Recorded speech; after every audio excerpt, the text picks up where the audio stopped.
Hello, இப்போ நம்ம bread idli செய்ய போகிறோம். வாங்க ரெசிபிக்கு போகலாம். பிரெட் இட்லிக்கு ஒரு 5-6 ஸ்லைஸ் பிரெட் எடுத்திருக்கேன். வீட் பிரெட் இது.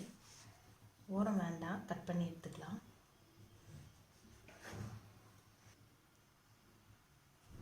இப்போ ரவை வந்து 3/4 கப் எடுத்திருக்கேன்.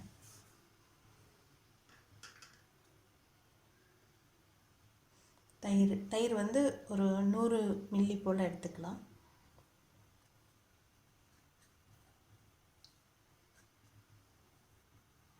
உப்பு வேண்டிய அளவு.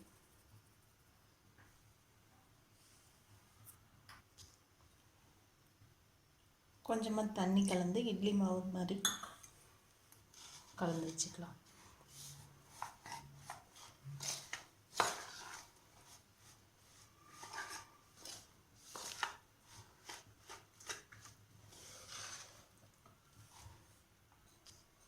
பார்த்திங்கன்னா வேண்டிய அளவு தண்ணி ஊற்றி இந்த மாதிரி கலந்தாச்சு.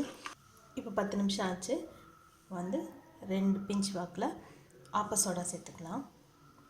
இந்த ஸ்டேஜில் மாவு திக்காக இருந்ததுன்னா லைட்டாக தண்ணி ஊற்றி இட்லி மாவு மாதிரி கரைச்சிக்கலாம்.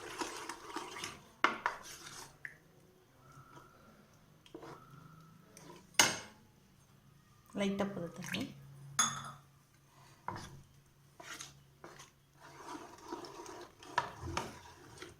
இது ஒரு இன்னொரு 20 நிமிஷம் இருக்கட்டும், அப்புறம் பார்க்கலாம். ஓகே, இப்போ இட்லி வார்த்தலாம்.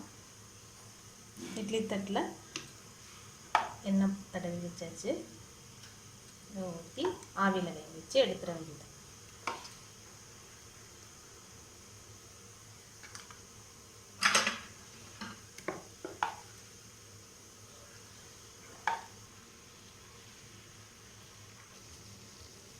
இது இப்போ ஒரு பிரெட் இட்லி ரெடி ஆயிடுச்சுங்க. 10 நிமிஷம் ஆவியில் வச்சு எடுத்துருக்கோம். இது வந்து சாம்பார் கூட சட்னி கூட ரொம்ப நல்லாயிருக்கும்.